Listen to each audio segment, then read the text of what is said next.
Okay, Faraday's laws of electromagnetic induction. So Faraday ने जो experiments किए थे, फैराडे के कौन से एक्सपेरिमेंट की बात कर रहे हैं हम लोग? We are talking about the relative motion between a bar magnet and a coil, और वो रिलेटिव मोशन की वजह से इलेक्ट्रिक करंट इंड्यूस होता है. ठीक है, सो ये सारे और उसने बहुत सारे एक्सपेरिमेंट किए. उसने कॉइल को स्टेशनरी रख के मैग्नेट को मूव किया, मैग्नेट को स्टेशनरी रख के कॉइल को मूव किया, और फिर दो कॉइल को एक दूसरे के पास रखा, और जब उसने स्विच को ऑन या ऑफ किया तभी भी उसने देखा कि there is a surge in electric current और अ फॉल, सडन सर्ज और फॉल इन इलेक्ट्रिक करंट, जिसकी वजह से एक सडन स्पाइक आता है magnetic field associated with the magnetic flux associated with the coil, जिसकी वजह से इलेक्ट्रिक करंट जनरेट होता है दूसरी वाली कॉइल में. तो ये सारे एक्सपेरिमेंट्स है. So Faraday finally concluded that it is the change in magnetic flux linked with the coil which induces EMF in it, and this induced EMF results in current in the circuit containing the coil. He further explained that the induced EMF is there in the coil till the time the magnetic flux linked with the coil is changing. As the change in the magnetic flux becomes zero, that means even though if some magnetic flux is linked with the coil, but if it is not changing, then the EMF induced in the coil also becomes zero. So EMF will be present only up to the time till there is change in magnetic flux associated with the coil. ठीक है, सो कुछ experiments जो हमने पिछले part में पढ़े थे उसको हम लोग थोड़ा सा समझेंगे. कुछ कंक्लूजन जो हम ड्रॉ कर सकते हैं वो एक्सपेरिमेंट्स है. सेक्शन 6.2 मतलब वही कॉइल और मैग्नेट का relative motion. In first experiment, when the magnet is held fixed in front of the coil, some magnetic flux is linked with the coil, but the flux is not changing with time. Thus, there is no deflection in the galvanometer connected with the coil, indicating that there is no current flowing through the coil. When magnet is moved away or towards the coil, then magnetic flux linked with the coil changes.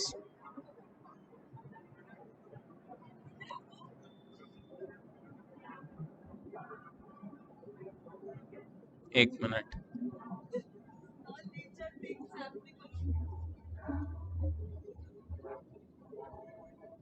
Yeah. Okay. So magnet is when it is moved away or towards the coil, then magnetic flux linked with the coil changes. So an EMF is induced in the coil, due to which there is electric current in the coil. That is shown by the deflection of the galvanometer. Here we should not get confused considering relative motion between the magnet, that is the source of magnetic field, in the coil as the basic cause of induction. Relative motion changes flux associated with the coil. Then the EMF is induced. As motion changes flux associated with the coil, then EMF is induced. As we observed the case in experiment 3, when two coils are held fixed at their locations and there is no relative motion between them, मतलब without relative motion भी EMF induce हो सकता है. Without relative motion भी हम लोग EMF को induce कर सकते हैं, but there should be the change in magnetic flux linked with the coil. So somehow if we can produce the change in magnetic flux linked with the coil without any relative motion, फिर भी हम एक EMF induce कर सकते हैं उस coil में, और EMF इंड्यूस होगा तो करंट भी फ्लो होगा. तो ये वही चीज़ एक्सप्लेन किया है कि जब हम की को क्लोज करते हैं तो सडनली एक इलेक्ट्रिक करंट स्टार्ट होता है फ्लो करना, जो मैग्नेटिक फील्ड प्रोड्यूस करता है, जो इंक्रीज होता है magnetic field from 0 to maximum value, और till the time the magnetic field is increasing from 0 to maximum, the magnetic flux associated with coil also increases from 0 to maximum. So in this short interval of time there is a little spike in the EMF induced in the coil, and electric current flows for some time. Some time is very little time, but when the key is held closed for some time, the magnetic flux associated with the coil becomes constant. Since the magnetic flux associated with the coil becomes constant, the EMF again becomes zero, because constant हो गया मतलब कोई change नहीं है, change नहीं है in the magnetic flux link, इसका मतलब है EMF भी induce नहीं होगा. ठीक है. So that is what they are saying कि relative motion is not the, you can say, the only cause which induces EMF. There must be a change in the magnetic flux linked with the coil. तो Faraday ने दो law बनाए electromagnetic induction के. पहला law है when the magnetic flux linked with the coil changes an EMF is induced in it. दूसरा law है net magnitude of EMF induced in the coil is equal to the time rate of change of magnetic flux linked with the coil. So यहाँ पे EMF का magnitude हमने mathematically express किया है. EMF is negative of d phi by dt.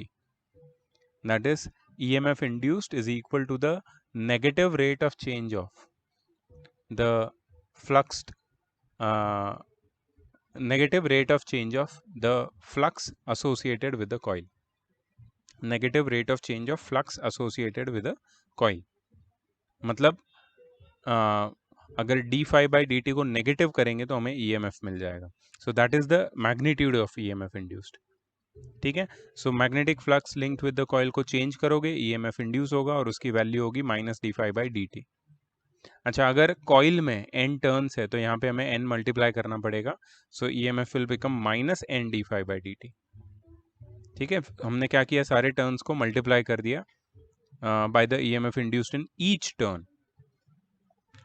Negative sign in the above expression indicates the direction of induced EMF. Mansi ये तुम note कर लेना क्योंकि ये इम्पोर्टेंट है. ये ओके सर, जस्ट सर. ये वाला, ये दोनों लॉज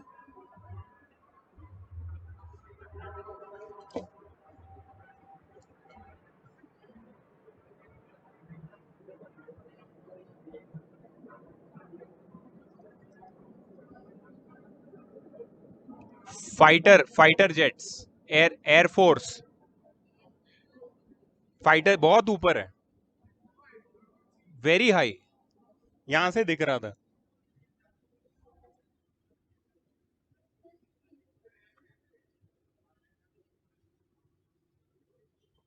गोवा एयरपोर्ट पे ही है बेस. हाँ हाँ, दोनों साथ में.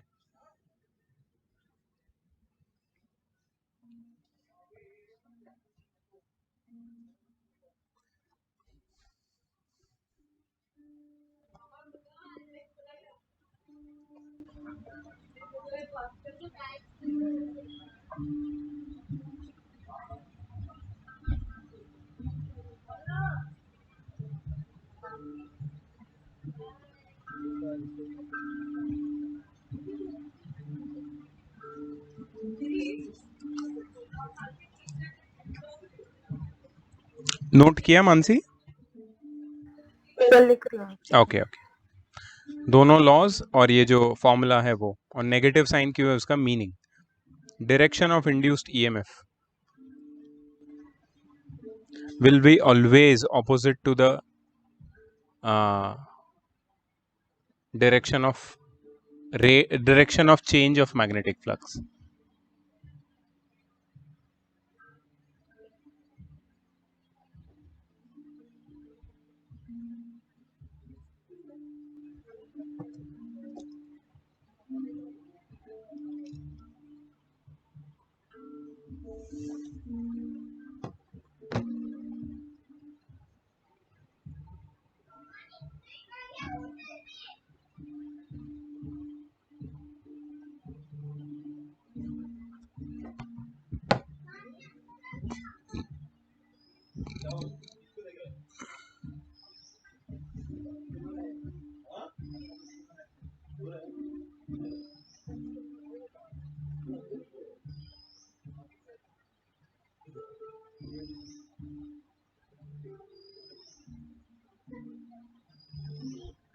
सर हो गया. Okay. So finally we can understand that EMF induced in a coil is the time rate of change of magnetic flux linked with it. magnetic flux linked with a surface, yes, with a surface depends on magnetic field intensity, मतलब B जो हमने कल देखा था, phi B पे depend करता है, phi is B dot A, area of surface, right, area पे भी डिपेंड करता है, and the angle between magnetic field vector and area vector, that is theta, by changing any one or more than one at a time we can induce EMF in a circuit. मतलब या तो तुम magnetic field intensity को change करो तो flux change होगा, या तो तुम सरफेस एरिया को चेंज करो तो फ्लक्स चेंज होगा, या तो तुम एंगल को चेंज करो मैग्नेटिक फील्ड और एरिया वेक्टर के बीच में तो भी फ्लक्स चेंज होगा, फ्लक्स चेंज होगा तो EMF इंड्यूस होगा, ठीक है. So this is very like interdependent quantities की बात कर रहे हैं हम लोग. इंटरडिपेंडेंस है तुम्हारे, देखो हमने सबसे पहले हम लोग पढ़ रहे हैं electromagnetic induction. Electromagnetic induction is based on the fact that magnetism से हमें इलेक्ट्रिसिटी प्रोड्यूस करना है, बट मैग्नेटिज्म से इलेक्ट्रिसिटी प्रोड्यूस करने के लिए हमें फ्लक्स को चेंज करना पड़ेगा. अगर फ्लक्स चेंज हुआ तो ही एक कॉइल में इलेक्ट्रिक करंट EMF इंड्यूस हो सकता है, EMF से करंट फ्लो होता है. बट फ्लक्स चेंज करने के लिए फ्लक्स क्या है वो समझना है. तो फ्लक्स हमने लास्ट लेक्चर में, फर्स्ट लेक्चर में पढ़ा था कल. तो flux is what, phi, that is B dot A, dot product है B और A का, और अगर उसका मैग्नीट्यूड देखोगे तो BA cos थीटा होता है. इसका मतलब है BA और थीटा पे डिपेंड करता है फ्लक्स, और अगर मैं B या फिर A या फिर थीटा या फिर इन तीनों में से कोई एक या फिर तीनों को चेंज करूं तो फ्लक्स चेंज होगा, फ्लक्स चेंज होगा तो EMF इंड्यूस होगा, ऐसा है, ठीक है. If the circuit is close then current start flowing, but in case if it is not close then induced EMF is there but current is not there. So current is ready to flow but for that circuit should be closed. अब यहाँ पे एक चीज वो लोग ने explain की है. For the coil placed inside the magnetic field given in the above figure, the magnetic flux can be written as BA cos theta. BA cos theta क्यों? Mansi, can you tell me what is A? Area है, area surface vector, area. Perfect, क्योंकि coil से perpendicular होता है, coil का जो surface होता है ना उससे परपेंडिकुलर होता है एरिया वेक्टर. अच्छा, बी क्या है? मैग्नेटिक फील्ड दोनों के बीच इंटेंसिटी. का एंगल है थीटा. तो तुम्हारा हाँ. फ्लक्स एसोसिएटेड और लिंक्ड विद द कॉइल हो जाएगा phi, which is BA cos theta, ठीक है. The EMF induced in the coil is written as epsilon as minus d phi by dt और minus of d by dt of BA cos theta, ठीक है. बहुत easy है ये. अब इसमें क्या किया है लोग ने, इसको लिखा है वो लोगों ने A cos theta dB by dt minus B cos theta dA by dt. A cos theta dB by dt minus B cos theta dA by dt. ये क्यों, ये कैसे किया वो लोगों ने? They have used क्योंकि इसमें सिर्फ मैग्नेटिक फील्ड चेंज होगा इसलिए फर्स्ट वाला में. but they don't you think they have simplified it further by using product rule plus हाँ. BA sin theta d phi by dt. So minus of A cos theta dB by dt minus B cos theta dA by dt plus BA cos theta, sorry, BA sin theta d phi by dt. मुझे लगता है they have used this product rule for 3 quantities B, A and cos theta.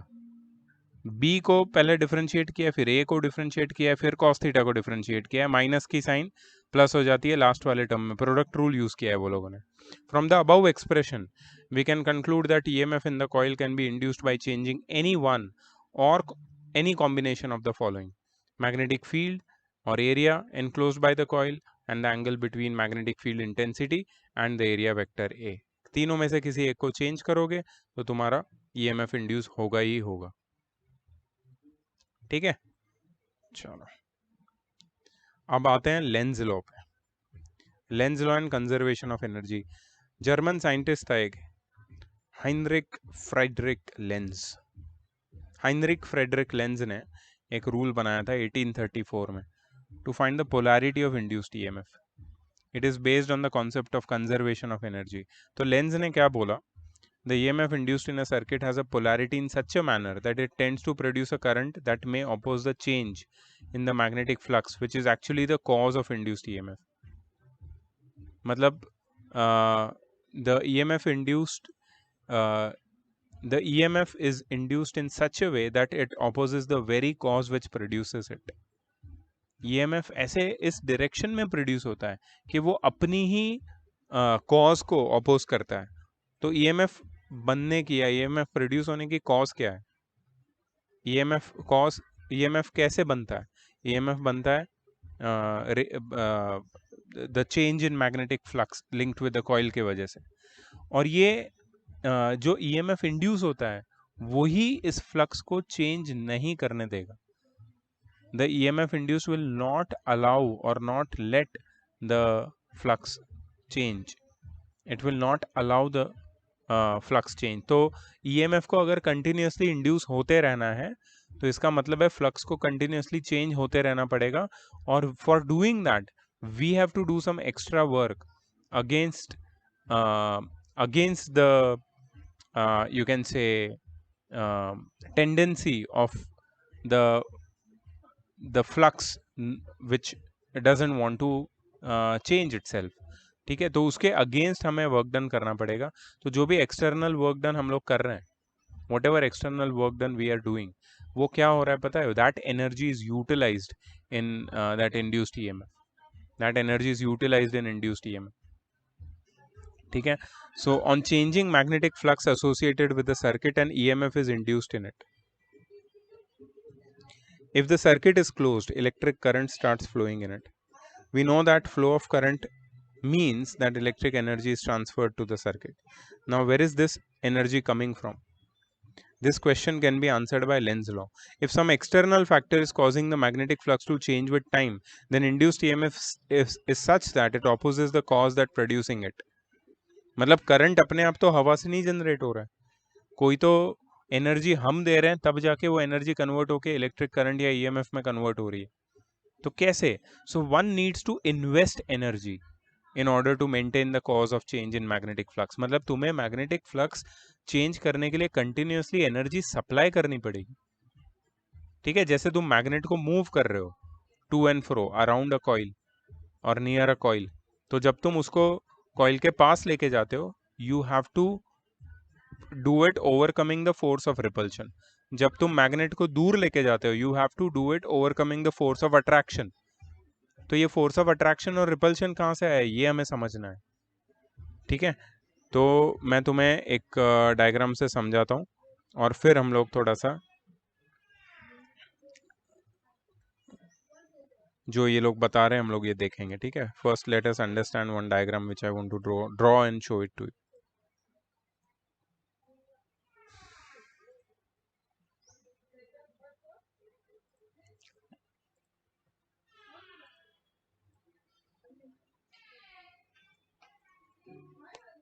अब suppose ये coil है और मेरे पास एक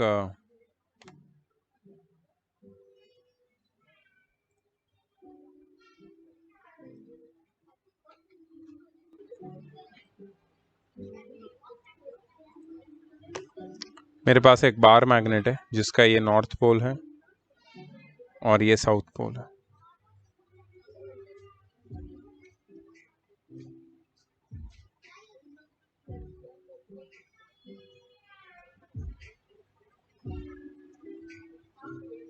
ये क्या है? Flux, magnetic field lines basically linked with the coil.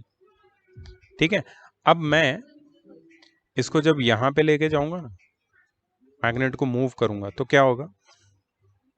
Magnet को जब मैं मूव करूंगा तो ये कॉइल के अंदर EMF इंड्यूस होगा, but the direction of EMF induced will be such that it opposes the motion of this magnet, and the motion of the relative motion of the magnet is the very cause which is producing the EMF. मतलब induced EMF की direction इस magnet के motion को रोकने की कोशिश करेगी. तो ये कैसे होगा, ये मैं तुम्हें बताता हूँ. देखो, तुमने क्लॉक फेस रूल तो पढ़ा ही होगा. ठीक है, तो क्लॉक फेस रूल क्या बोलता है कि अगर यहाँ पे I am sorry for this very bad n, this is an n actually. You studied it in class 10th.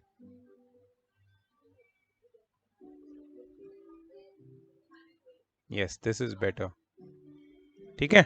So यहाँ पे क्या होता है, if you bringing this north pole towards this coil, so this face of the coil starts behaving like the north pole. Why? Because the current induced in this face of the coil, which is facing the north pole, is in which direction? Anti-clockwise direction. मतलब EMF is induced in such a direction that this face of the coil behaves like a north pole.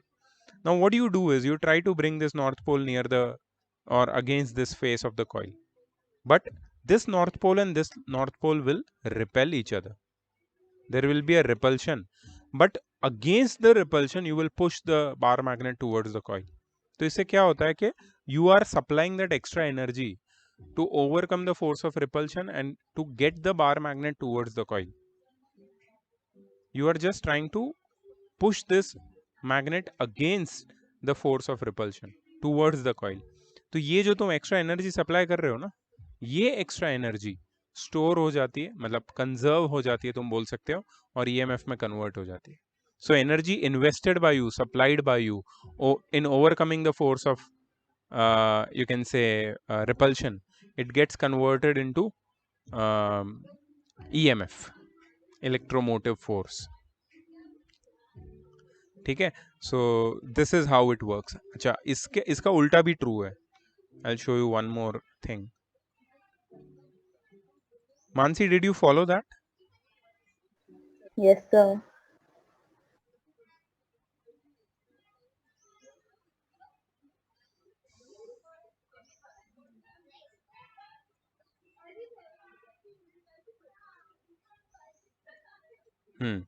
अब मैं ये जो magnet है, इसका north pole इधर है, south pole इधर है, and now I am moving it away. Now I am moving it away from the coil. जब मैं इसको कॉइल से दूर लेके जाऊंगा, so here you will see this face of the coil will behave as a south pole and the current will go around in clockwise direction now. So this face of the coil will now try to attract this north pole, but north pole is moving away, so you have to invest energy against the force of attraction. You have to overcome the force of attraction and get away from the face of the coil, which is now pulling the magnet towards itself, which is now actually pulling the bar magnet away from this face of the coil. ठीक है. सो मतलब ये दोनों cases में अगर तुम देखोगे तो एक्स्ट्रा एनर्जी तुम प्रोवाइड जो कर रहे हो ना, that is inducing the EMF in the coil. और ईएमएफ की साइन नेगेटिव क्यों है, ये भी अभी समझना बहुत इजी है. Because the direction of EMF induced in the coil is such that it opposes the very cause which produces it. Production EMF का किसकी वजह से हो रहा है? ईएमएफ प्रोड्यूस हो रहा है due to the relative motion of the magnet with respect to the coil. But वही रिलेटिव मोशन को अपोज किया जा रहा है. किसके, कौन अपोज कर रहा है? EMF induced. So Lenz law बहुत ही इंपॉर्टेंट एक एस्पेक्ट को समझाता है. ठीक है. So negative sign indicates that EMF induced is in such a manner that it may oppose the change in magnetic flux. For example, if somehow magnetic flux associated with the coil is increasing, then the induced EMF will cause the flow of current in such a manner that the magnetic field due to the current is opposite to the applied magnetic field, which is external, so that it may reduce the flux of external magnetic field which is increasing. मतलब magnetic flux link with the coil को increase नहीं होने देगा EMF induced, या फिर decrease नहीं होने देगा. It will always try to work in opposite direction. But what you will do is, तुम जबरदस्ती एक्सप्लिसिटली फोर्स एक्सर्ट करके magnetic flux link with the coil को या तो इंक्रीज करोगे या तो डिक्रीज करोगे. तो ये देखा ही होगा तुमने, बहुत सारे शॉप्स और शोरूम्स में कार्ड रीडर मशीन होते हैं. We can pay the amount of money for the things bought by swiping our debit or credit card through this card reader machine. Swiping the card in the reading head of the machine is necessary. अभी वो भी necessary नहीं है, अभी एक chip आ गया है, but generally swiping is necessary. ठीक है. This strip is actually made of magnetic material that gets magnetized in such a manner that it has varying magnetic field orientation along its length. मतलब ये जो magnetic strip है, it has got varying magnetic field along its length.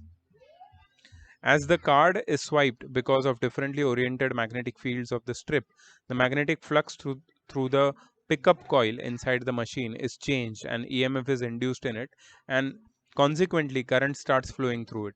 This current in the pickup coil is sent further for processing. और ये current क्या होता है पता है? Current is nothing but a signal. Current is a data or a signal.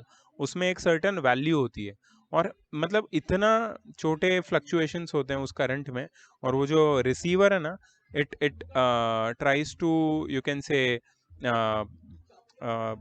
read these small messages or data or signal which is processed through your card into that machine. तो exactly वो information तुम्हारे account से या तुम्हारे card के तुम्हारे bank के card से रिलेटेड होती है, और उसको डायरेक्टली तुम्हारे बैंक अकाउंट से वो लोग लिंक कर देते हैं. तो जो भी ट्रांजैक्शन होता है वो डायरेक्टली तुम्हारे बैंक अकाउंट से कट जाता है, मतलब वो उतने पैसे कट जाते हैं. ठीक है. Clockwise current is induced in the coil when outward magnetic field increases. अब ये देखो, ये लेंस लॉ का ये जो मैंने तुम्हें बताया था ना, वही डायग्राम यहाँ पे. हम लोग जब आउटवर्ड मैग्नेटिक फील्ड को इंक्रीज करते हैं, आउटवर्ड मतलब बाहर जाता हुआ मैग्नेटिक फील्ड को इंक्रीज करते हैं, तो यहाँ पे क्लॉकवाइज करंट फ्लो होता है. जब हम लोग इनवर्ड मैग्नेटिक फील्ड को इंक्रीज करते हैं तो यहाँ पे एंटी क्लॉकवाइज करंट फ्लो होता है. So that's what they are trying to explain here.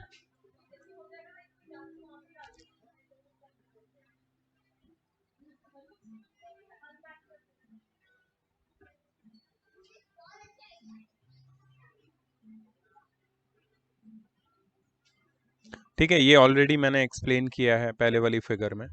So they are doing the same thing.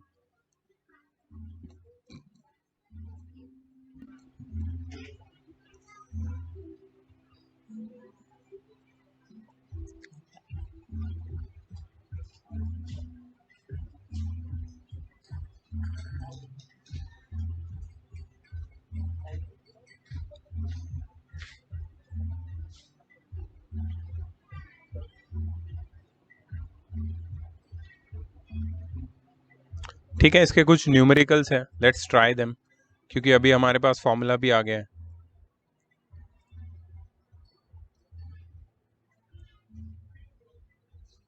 A square loop of side 20 centimeter is placed on a plane and magnetic field intensity of 0.1 Tesla is applied at an angle of 30 degree with the plane of loop. Plane of loop. मुझे बताओ मानसी, कल ही हमने एक ऐसा question किया था. Suppose ये तुम्हारा लूप है,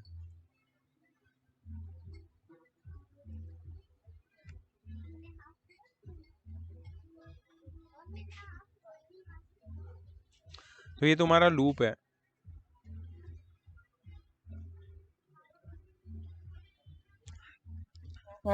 इसकी साइड 20 सेंटीमीटर है और एक मैग्नेटिक फील्ड इंटेंसिटी है 0.1 tesla which is applied at an angle of 30 degree with the plane of the loop.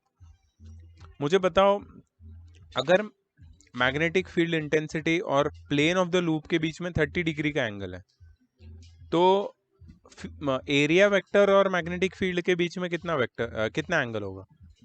60 होगा. 60 होगा, राइट?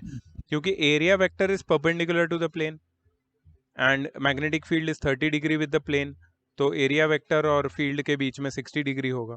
तो थीटा 60 डिग्री है, बी 0.1 टेस्ला है, एरिया 20 सेंटीमीटर मतलब 0.2 मीटर है, 0.2 का स्क्वायर होता है 0.04 मीटर स्क्वायर, याद रखना. Magnetic field is change to zero uniformly within 0.8 second. मतलब 0.1 टेस्ला से 0 टेस्ला होता है 0.8 सेकंड में. मतलब you can find the rate of change of magnetic field, calculate the induced EMF and the current in the coil. So you can use that formula of induced EMF, that is d phi by dt. उसके लिए phi निकालना पड़ेगा, फिर तुम rate of change of flux with respect to time you can find out easily. Can you try that? Yes, sir. करो ना try.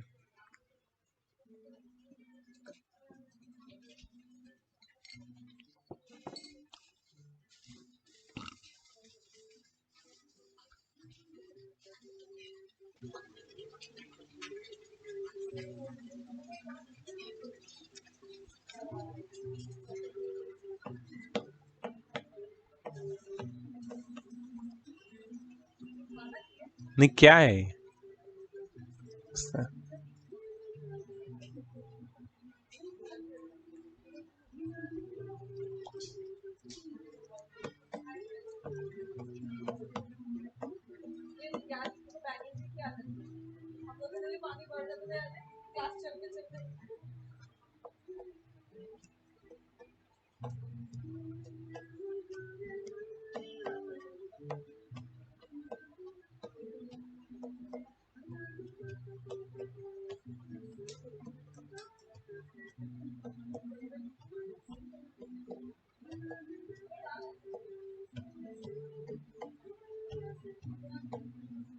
So, yes.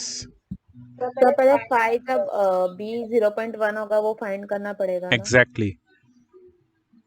और जब B 0 होगा तो 5 भी 0 होगा. हाँ, वो ढूंढने की जरूरत नहीं है ना. हम लोग डायरेक्टली 0.8 से डिवाइड कर देंगे तो रेट चेंज आ जाएगा तुम्हें. Time rate change. तो फिर दैट इज 5 आया 0.002. 0.002. ओके. तो फिर उसको 0.8 से डिवाइड करना. एग्जैक्टली.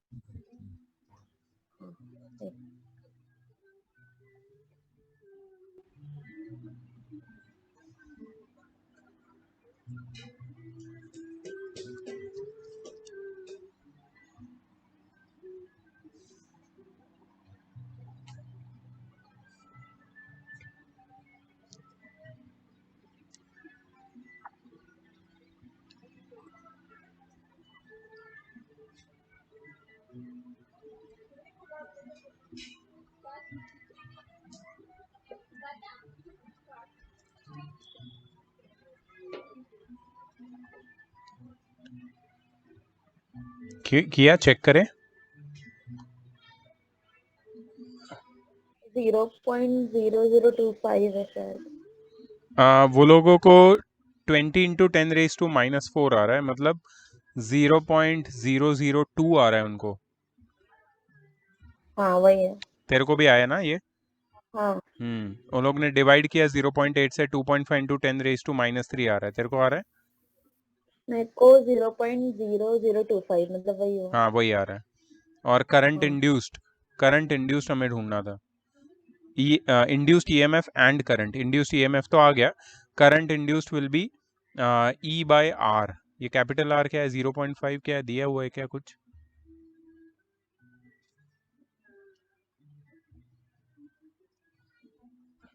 ये तो रेजिस्टेंस हुआ ना. हाँ रेजिस्टेंस बट है. रेजिस्टेंस तो दिया नहीं है क्वेश्चन में. दिया है क्या? नहीं तो ये कैसे लिया है वो लोगों ने? पता नहीं. यहाँ पे तो रेजिस्टेंस का कोई वैल्यू नहीं दिखा है. एनीवेज ईएमएफ तो आ गया ना अपने को. अगर रेजिस्टेंस दिया होता तो हाँ. करंट भी ढूंढ सकते थे. ठीक है, सिंपल था ये. चलो ये वाला देखते हैं.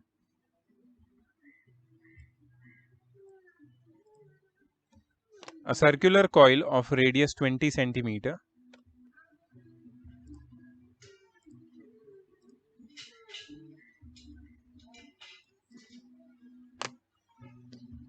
and 500 turns. तो रेडियस से एरिया निकल सकता है. नंबर ऑफ टर्न्स मिल गए तेरे को. देखो यहाँ पे रेजिस्टेंस दिया है. Total resistance of 5 ohm. Total resistance already दिया है. मतलब ये एक सिंगल टर्न का नहीं है, पूरे कॉइल का है, पूरे वायर का है, पूरी लेंथ का. is placed with its plane vertical in such a manner that east-west line lies on its plane. Okay. East-west line lies on its plane. अच्छा.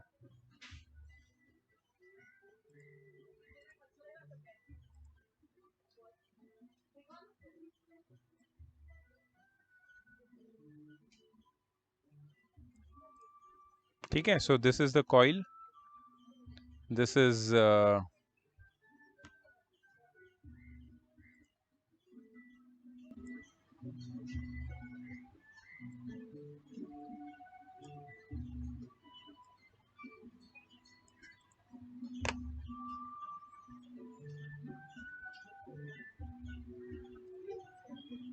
east west line lies on its plane.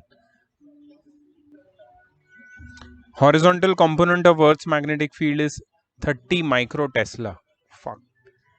30 microtesla. Horizontal component, इसको हम लोग कैसे बोलते हैं? BH ना, याद है तुम्हें? हाँ BH होता है। 30 माइक्रो टेस्ला.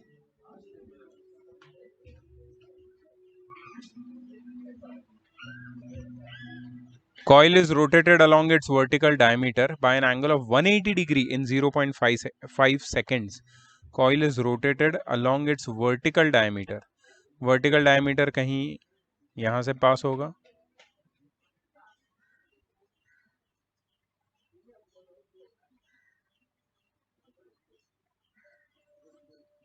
ठीक है. कितना डिग्री रोटेट किया? 180 डिग्री रोटेट किया अलोंग द वर्टिकल डायमीटर. मतलब जहां पे सपोज ये पॉइंट ए है और ये पॉइंट बी है, पॉइंट ए ईस्ट डायरेक्शन में था, पॉइंट बी वेस्ट डायरेक्शन में था, ठीक है. तो ये रोटेट होके क्या होगा पता है मानसी? बी ए की जगह पे आएगा, ए बी की जगह पे आएगा. वही होता है ना 180 डिग्री रोटेट. हाँ पूरा उतना वही होता है। हाँ, तो ये हुआ है 0.5 सेकेंड में. तो हमने क्या किया है कि वापस इसको ईस्ट वेस्ट प्लेन में ही लेके आ गए, लेकिन ये किया हमने 0.5 सेकेंड्स में. Calculate the amount of charge circulated through the coil. Charge circulated मतलब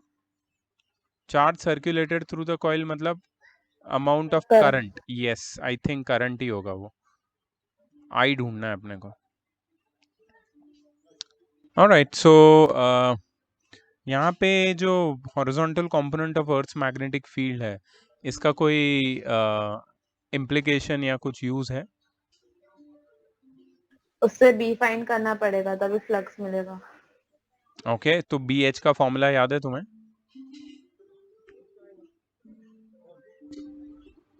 एक बार चेक करो.